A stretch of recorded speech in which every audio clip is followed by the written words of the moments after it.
the hollow eyes in the dark. There was something wrong with the house on Blackwood Lane. Everyone in town knew it, but no one spoke about it. It had stood there for over a century, looming over the withered trees, like a corpse left to rot in the sun. The windows were hollow, empty sockets and a skull that should have long been buried.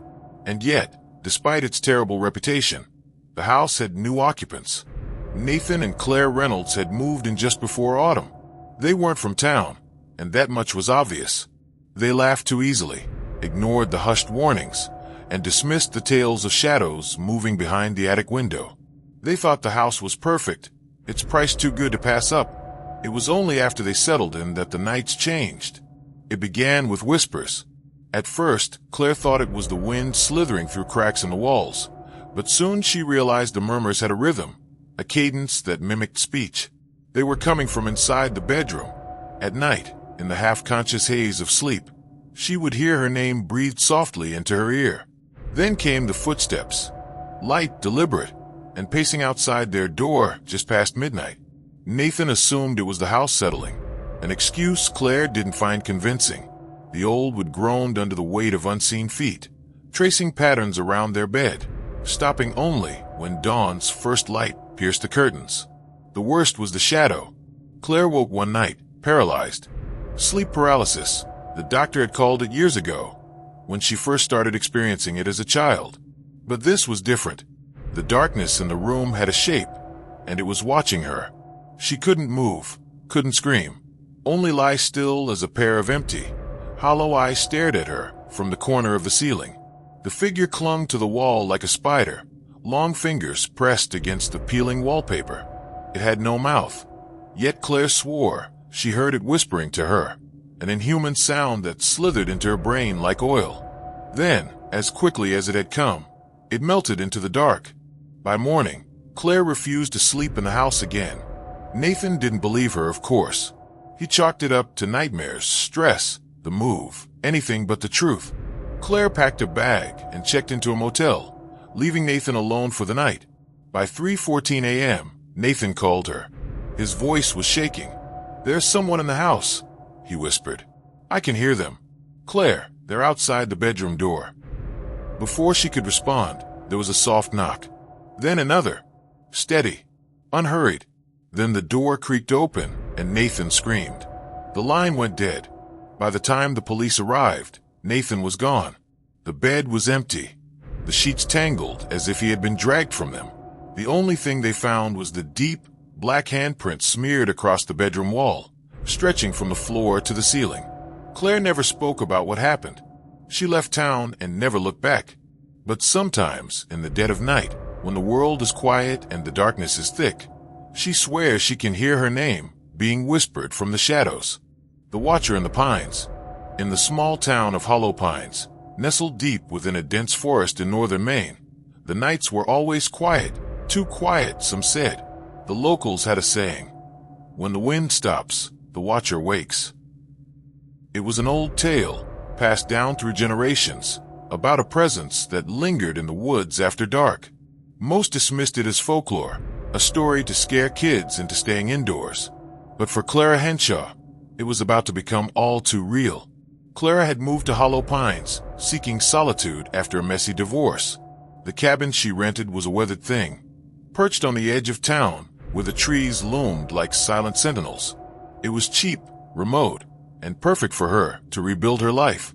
The first few weeks were peaceful, days spent writing, evenings sipping tea by the fire. But then the noises started. It began with a faint tapping, like branches brushing the cabin's walls, though the air outside was still. Clara chalked it up to the house settling, old wood creaking in the cold. But the tapping grew rhythmic, deliberate, always starting after midnight. Tap tap, pause, tap tap tap. She'd lie awake, heart thudding, straining to hear over the silence that followed. By morning, exhaustion would convince her it was nothing. One night, the tapping stopped. Relief washed over her, until she heard the breathing. It came from just outside her bedroom window, slow, rasping, like air dragged through a clogged throat. Clara froze beneath her quilt, eyes locked on the glass. The curtains were drawn, but she could feel something out there, pressing against the night. She didn't dare look. Instead, she whispered to herself, "It's the wind. It's just the wind," until the sound faded with the dawn. The next day, she found the tracks. They circled her cabin, bare footprints, too large to be human, pressed deep into the frost-covered ground. They trailed off into the pines, where the shadows swallowed them. Clara called the sheriff, a gruff man named Hargrove, who squinted at the prints and muttered about bears. "No claw marks, though," he admitted, scratching his beard. "Stay inside tonight. Lock the doors." That night, she did. Double-checked the bolts, wedged a chair under the knob, even dragged her old baseball bat from the closet. The cabin felt like a fortress or a cage. She sat by the fireplace, bat across her lap, listening. The clock ticked past midnight. Silence held for an hour, then two. Maybe Hargrove was right. Maybe it was gone. Then the power cut out. The fire's glow was all she had left, casting jagged shadows across the room. Her breath hitched as the breathing returned, louder, closer, right outside the front door. The wood groaned as something heavy leaned against it. Clara gripped the bat, her palms slick with sweat. The doorknob rattled once, twice, then stopped. She waited, every muscle coiled, but nothing came. Minutes stretched into an eternity. The fire dwindled to embers. And then, from the window behind her, a voice whispered her name. Clara Aya. It wasn't human. The sound was wet, guttural, like it clawed its way up from a throat full of mud. She spun around, bat raised, and saw it, silhouetted against the glass. Tall, impossibly thin, with limbs that bent wrong. Its head tilted, too far, as if testing the limits of bone. Eyes glinted like wet coins in the dark. She screamed, stumbling back, and swung the bat at the window. Glass shattered, cold air rushing in, but the thing was gone. The night swallowed it whole.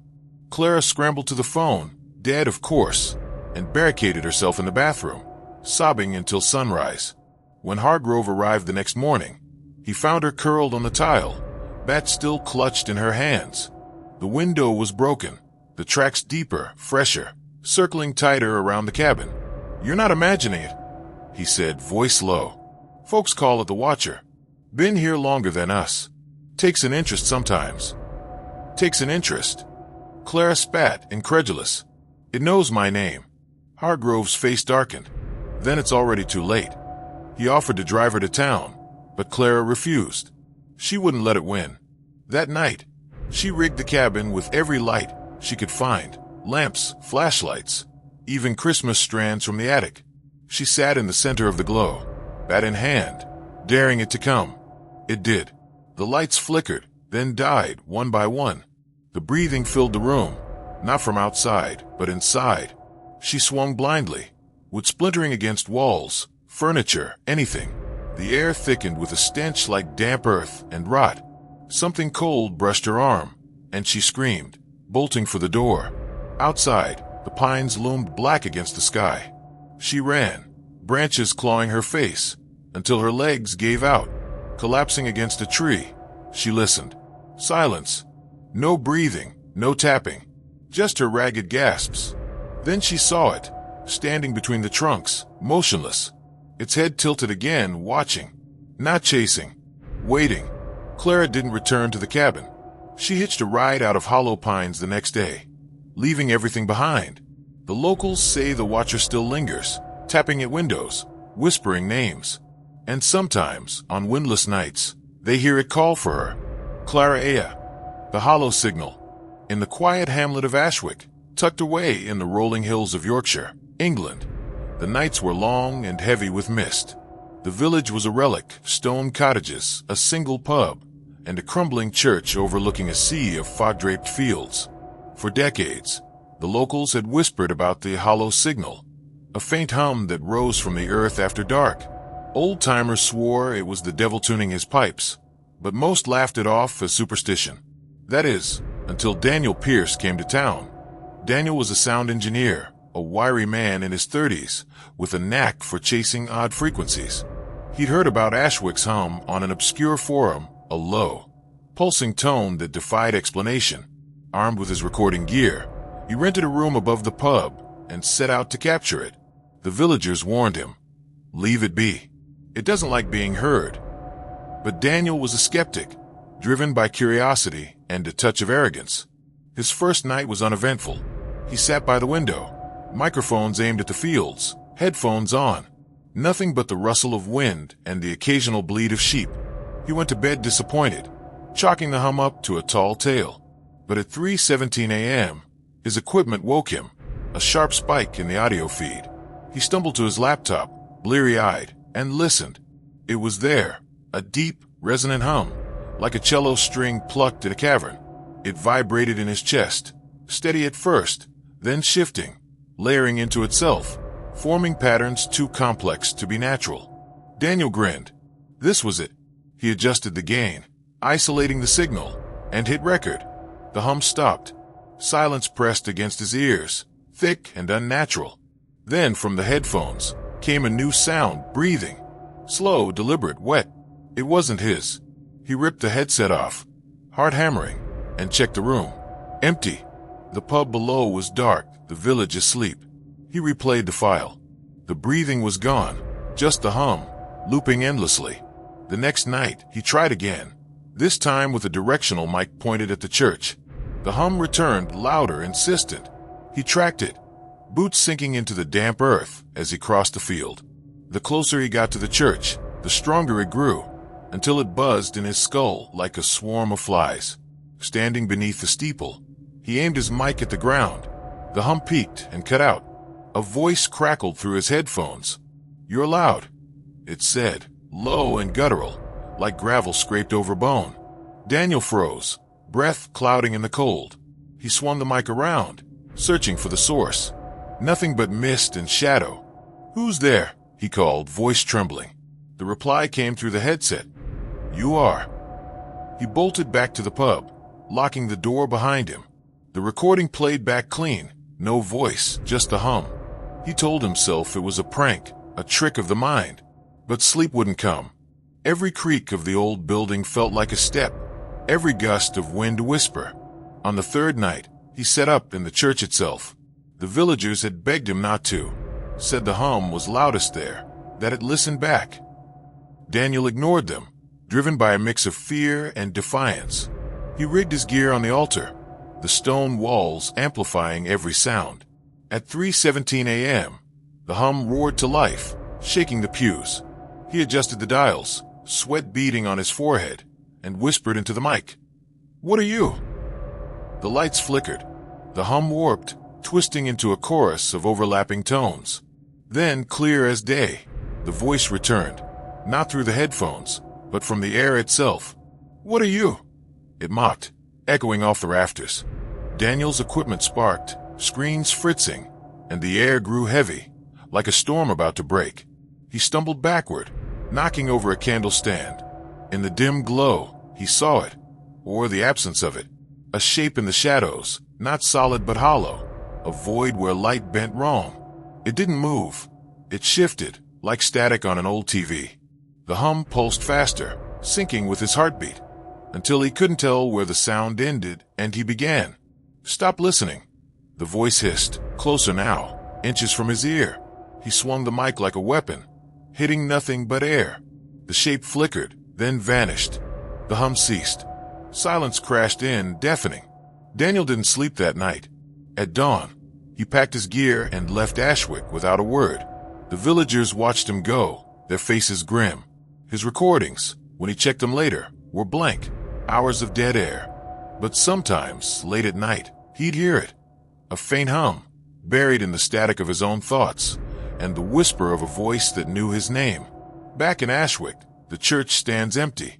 The hum still rises some nights, softer now, waiting. The villagers don't speak of Daniel, but they lock their doors tighter when the mist rolls in. Whatever it was, it heard him, and it hasn't stopped listening. The Lantern Man, in the backwoods of Tennessee, where the hills rise sharp and the rivers carve deep, there's a stretch of land called Cutter's Hollow. It's a place folks avoid after dusk, not because of bears or snakes, but because of the Lantern Man. The story's old, older than the rusted stills hidden in the underbrush, about a figure that walks the night with a glowing light, searching. No one knows what for, but those who've seen it don't stick around to ask. Maggie Tate didn't believe in ghost stories. She was a park ranger, stationed at the edge of the hollow for the summer, tasked with keeping poachers and campers in line. Her cabin was a squat, single-room shack with a tin roof, surrounded by oaks so thick they choked out the stars. She liked the solitude, until the first night the light appeared. It was past midnight when she saw it through the window. A faint, bobbing glow, yellow-orange like a flame, weaving between the trees. Maggie grabbed her flashlight and radio, figuring it was some drunk hiker lost in the dark. "This is Ranger Tate," she called into the stillness. "Identify yourself." The light paused, then drifted closer, slow and deliberate. No voice answered. She stepped onto the porch, beam cutting through the night. The glow flickered out, leaving only shadows. "Probably a fox with a glow stick," she muttered, half convinced. But the air felt wrong, too still, too cold for June. She locked the door and tried to sleep, though her dreams were restless, filled with the sound of footsteps crunching leaves. The next night, it came back, closer this time, hovering just beyond the clearing. Maggie watched from the window, heart thudding. The light swayed, hypnotic, and she swore she heard a low whistle, like a tune half remembered, carried on the breeze. She didn't go outside. Instead, she scribbled notes in her log. Unknown light source. Approximate 50 yards. No visible figure. Possible trespasser. The practical words steadied her. By the third night, the lantern man was at her door. She woke to the whistle, sharper now, piercing the walls. The glow seeped through the curtains, painting the room in sickly amber. Maggie stumbled to her feet, grabbing her service pistol. "I'm armed," she shouted, voice cracking. The whistling stopped. The light pulsed, brighter, then dimmed, like a breath. She peeked through the blinds and saw it. A silhouette, tall and hunched, holding a lantern that swung gently. Its face, if it had one, was lost in shadow. The doorknob rattled. Maggie fired a warning shot through the wood, the crack echoing into the night. The light vanished. She sat there, gun trembling in her hands, until dawn painted the sky gray. Outside, she found no bullet hole, no tracks, just a faint scorch mark on the porch, like something hot had lingered too long. She radioed for backup, but the signal was static. Interference, she told herself, though the airwaves had been clear all week. That day, she hiked to the nearest ranger station, 10 miles through the hollow. The light followed her, flitting between the trees, always just out of reach. She didn't stop, didn't look back, until she reached the station empty. A note on the desk read, "Gone to town. Back in 3 days." Maggie stayed there, sleeping in fits, jumping at every creak. The lantern man didn't show, but the whistle haunted her dreams, a melody she couldn't place, tugging at memories she didn't have. On the third day, her colleague, Ranger Holt, returned. She told him everything, expecting skepticism. Instead, he went pale. "You saw it," he whispered. "The lantern man don't come unless it's called." "Called?" Maggie snapped. "I didn't call anything." Holt hesitated. "Not with words. Sometimes it hears what's inside, grief, anger, something buried. What did you bring to the hollow, Maggie?" She didn't answer. She thought of her sister, lost to a car wreck 2 years back. The guilt she'd carried like a stone. She'd never spoken of it, but the hollow seemed to know. That night, she left Cutter's Hollow for good, driving until the hills faded in her rear view. She didn't see the light again, but the whistle lingered, faint, persistent, threading through the hum of the engine. Back home, she burned her ranger logs, hoping to bury it all. But some nights, when the world's too quiet, she catches a glow at the edge of her vision, and that tune creeps in, soft as a promise. In Cutter's Hollow, the lantern man still walks. Rangers don't stay long anymore, and the locals say the light's brighter these days, hungrier. Whatever it seeks, it hasn't found it yet, but it's listening.